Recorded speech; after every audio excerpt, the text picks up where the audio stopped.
देखो भैया, आज आप देखते हैं उत्तर प्रदेश में कोई माफिया, जितने दुकान माफिया थे, या तो जहन्नुम में चले गए या फिर प्रदेश छोड़ करके सदैव के लिए मुक्त हो चुके हैं।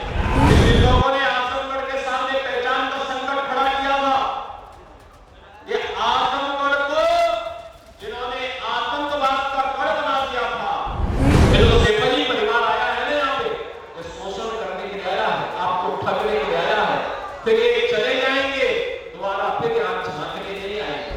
5 साल का वक्त दीजिए इनको, आजमगढ़ को आर्यगढ़ बनाने का काम करेंगे लोग।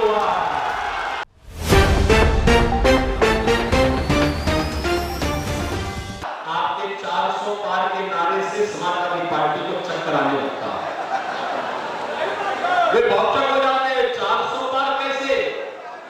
क्योंकि 400 तो कभी उन्होंने देखा ही नहीं। समाजवादी पार्टी तो कुल 63 सीटों पर चुनाव लड़ रही है, 63 भी नहीं 62 सीटों पर चुनाव लड़ रही है, और उसमें भी कैंडिडेट एक भागते जा रहे हैं।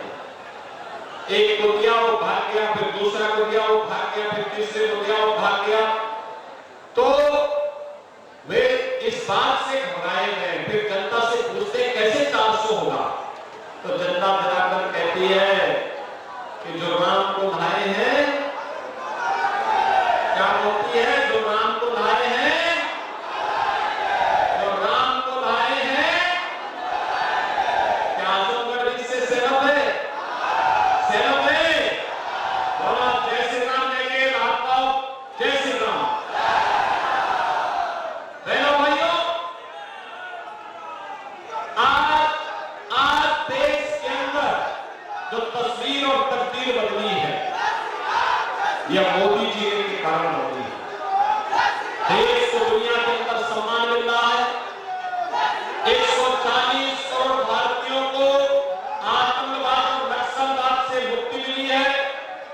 देश की सीमाएं सुरक्षित हुई है। विकास के बड़े बड़े कार्य हो गए हैं। Highway, railway, metro, rapid train, train की नई सौगात वंदे भारत, अमृत भारत, नमो भारत ट्रेन के रूप में मिल रही है। 1 डिस्ट्रिक्ट 1 मेडिकल कॉलेज बन रहे हैं। हर कमिश्नरी विश्वविद्यालय बन रहे हैं। IIT, IIM, IIT, NIT, AIIMS जैसे संस्थान खड़े हो गए हैं, और हर घर नल योजना के माध्यम से शुद्ध पेयजल भी उपलब्ध करवाने का कार्य हो रहा है। बहनों भाइयों, याद करिए, समाजवादी पार्टी की सरकार के समय गरीब भूख से मरता था, गरीब चिकित्सा सुविधा के अभाव में दम तोड़ता था, किसान आत्महत्या करता था, नौजवान की नौकरी पे सेंध लगती थी, बेटी और व्यापारी सुरक्षित नहीं थी। लेकिन बहनों भाइयों, मोदी जी ने मंदिर भी बनवाने का काम किया, रामलला को विराजमान करने का काम किया। हमने कहा मोदी जी रामलला को विराजमान कराने का काम कर रहे हैं, और अयोध्या में रामलला विराजमान हुए हैं, तो बड़े बड़े माफिया और अपराधी जो जनता का खून चूसते थे, हमने कहा इनकी भी राम नाम सत्य है की यात्रा निकाल लेनी चाहिए। देखो भैया, आज आप देखते हैं उत्तर प्रदेश में कोई माफिया, जितने दुकान माफिया थे, या तो जहन्नुम में चले गए या फिर प्रदेश छोड़ करके सदैव के लिए मुक्त हो चुके हैं। बहनों भैया, आज आप देखो, गरीब के लिए राशन दिए, 5 लाख रुपए की आयुष्मान की कार्ड की सुविधा दिए, किसान के लिए किसान सम्मान निधि दिए, गरीब के लिए पेयजल की व्यवस्था दी है, घर घर में शौचालय का निर्माण होना है, तो घर घर में उज्ज्वला योजना का कनेक्शन भी है। मोदी जी ने कहा है तीसरी बार सरकार बनेगी, तीसरी बार सरकार बनेगी तो 70 वर्ष से ऊपर के हर व्यक्ति को 5 लाख रुपए प्रति वर्ष स्वास्थ्य की सुविधा उपलब्ध करवाएंगे। बहनों भाइयों, मोदी जी ने कहा है कि तीसरी बार सरकार बनेगी, हर वह गरीब जिसके पास आवास नहीं होता, एक आवास 5 वर्ष के अंदर सभी को उपलब्ध करवा देंगे।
प्रशिक्षण देंगे, कला का प्रशिक्षण, कला ईश्वरीय देन होती है।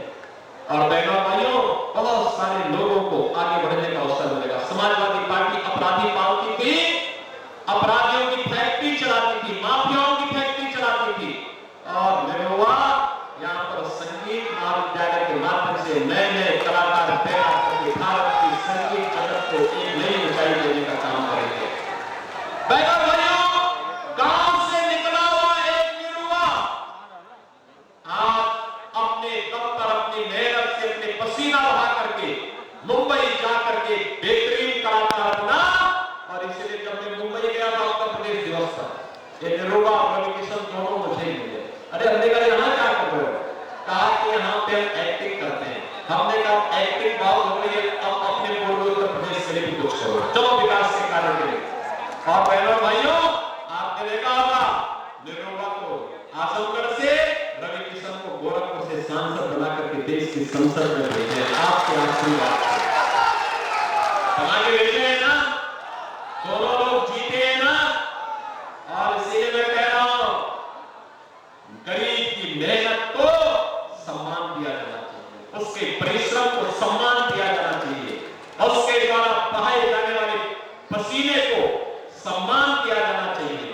और वही सम्मान देने के लिए मैंने एक समाजवादी पार्टी थी, उसके समय में संजरपुर और सरायली की घटनाएं घटित होती थी। हर आतंकी घटना में नाम आता और परेशानी होती थी आगे नौजवानों को। आजमगढ़ के नाम पर नौकरी की बात तो दूर, कोई धर्मशाला और होटल में कमरा भी नहीं देता। और बहनों भाइयों, आज आप जाएंगे, आज ऐसा कुछ नहीं, आज तो आप सम्मान पाएंगे पूरे देश के अंदर। ये जो सेफली परिवार आया है ना यहाँ पे, ये शोषण करने के लिए आया है, आपको ठगने के लिए आया है, फिर ये चले जाएंगे, दोबारा फिर यहाँ झांकने नहीं आएंगे। मैं पूछना चाहता हूं, आखिर पूर्वांचल एक्सप्रेस से समाजवादी पार्टी ने अपने चार बार मुख्यमंत्री ने क्यों नहीं बनाया? महाराष्ट्र के नाम पे विश्वविद्यालय का निर्माण क्यों नहीं किया? क्यों नहीं उन्होंने संगीत महाविद्यालय का निर्माण किया? क्यों नहीं उन्होंने एयरपोर्ट का निर्माण किया? क्यों नहीं उन्होंने हर घर नल की योजना लागू की? बहनों भाइयों, ये केवल आपको सामने ठगी करने के लिए आए हैं, आपको बेवकूफ बनाने के लिए आए हैं। हमें इनके पीछे नहीं जाना है। हमें तो मोदी जी के एक भारत श्रेष्ठ भारत पर विश्वास करना है। और मैं आपसे यही अपील करने के लिए आज आया हूं, कांग्रेस और समाजवादी पार्टी का गठबंधन जब भी हुआ है, यह अनर्थकारी हुआ।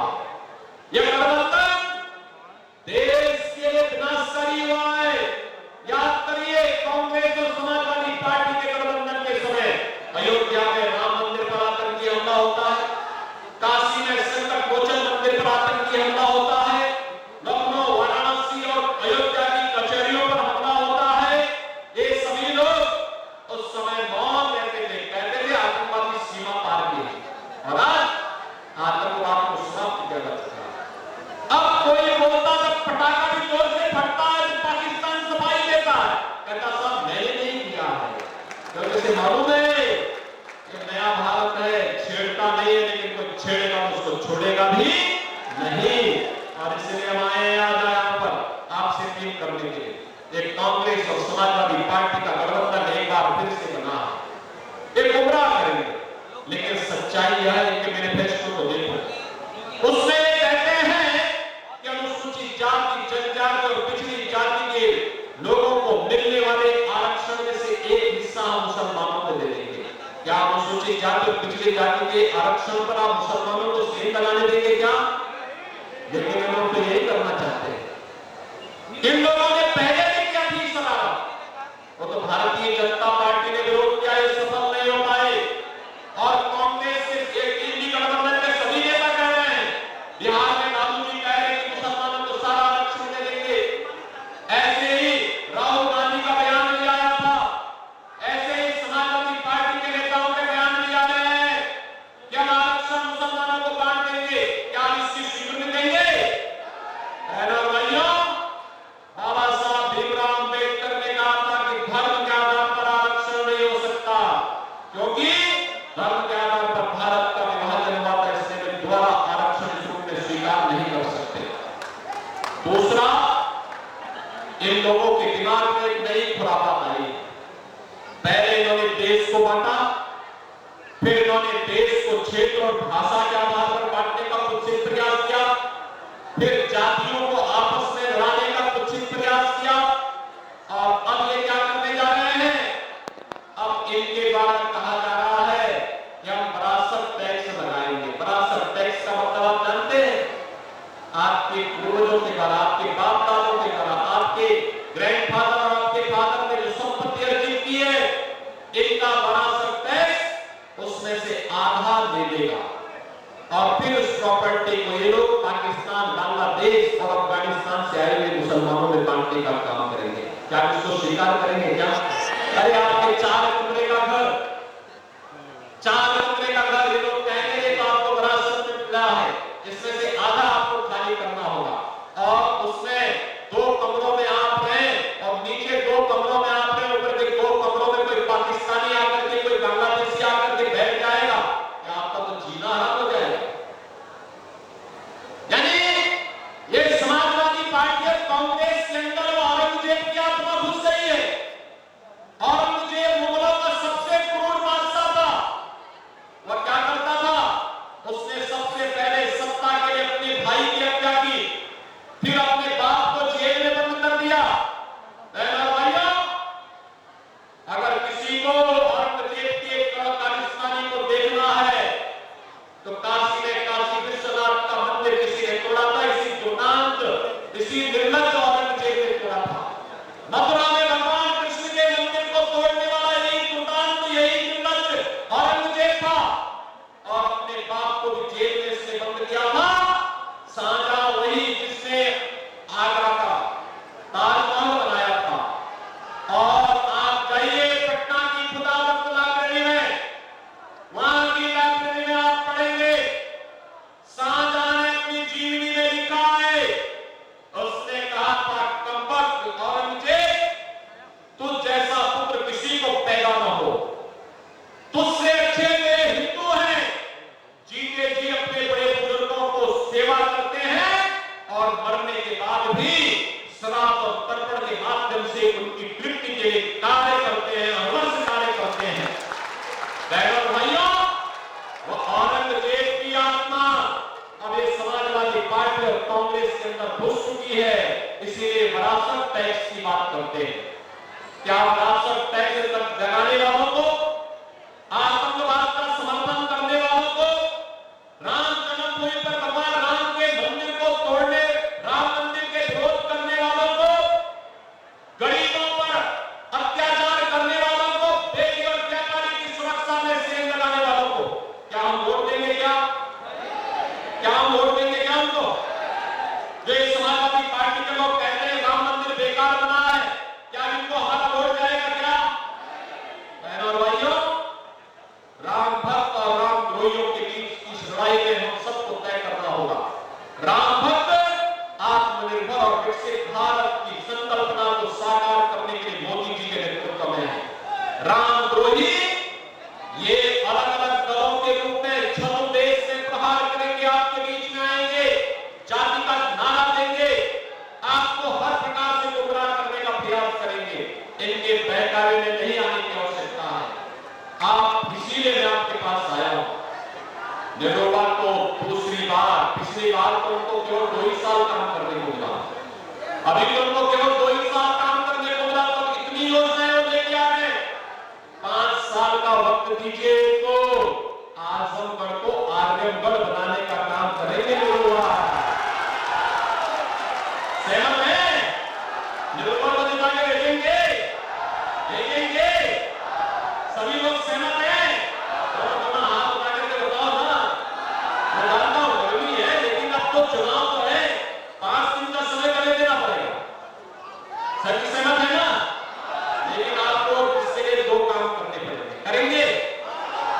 एक 3 दिन का समय प्रचार के लिए आपके बचा, आपसे मेरी अपील होगी, यहां पे आए जितने भी लोग यहां पर आए हैं, नौजवान हैं, बुजुर्ग हैं, अधेड़ उम्र के हैं, माताएं हैं, बहनें हैं, संतगण हैं, सभी से मैं कहूंगा, आप में से हर व्यक्ति 5 5-5 घरों को पकड़ने पड़ते और कमल बनाने के लिए, मोदी जी को तीसरी बार प्रधानमंत्री बनाने के लिए, नरोगा को आजमगढ़ का सांसद फिर बनाने के लिए, आजमगढ़ को आजमगढ़ बनाने के लिए हमें तीसरी बार मोदी सरकार बनानी है। इसके लिए जाएंगे 3 दिनों में 15 परिवार होंगे। 15 परिवारों से हर व्यक्ति संपर्क करेगा, कमल खिलाने की अपील करेगा, निरुपा को भारी बहुमत से विजयी बना के भेजेंगे, विरोधियों की जमानत जब्त कराएंगे, जो रामद्रोही है उनकी जमानत जब्त कराएंगे, जिन्होंने आजमगढ़ को बदनाम किया था उनकी जमानत जब्त करवाएंगे। सभी लोग सहमत हैं? तो फिर विकास और सुरक्षा की जिम्मेदारी हमारी। सहमत है ना सब लोग? तो फिर दोनों आपका कहने से बोलेंगे भारत माता की, भारत माता की, भारत माता की। CIB इंडिया न्यूज की सभी खबरों को देखने के लिए लाल रंग की बटन को दबाकर चैनल को सब्सक्राइब जरूर करें, घंटी जरूर दबाएं ताकि हमारी सभी खबरों के नोटिफिकेशंस आप तक पहुंचते रहें।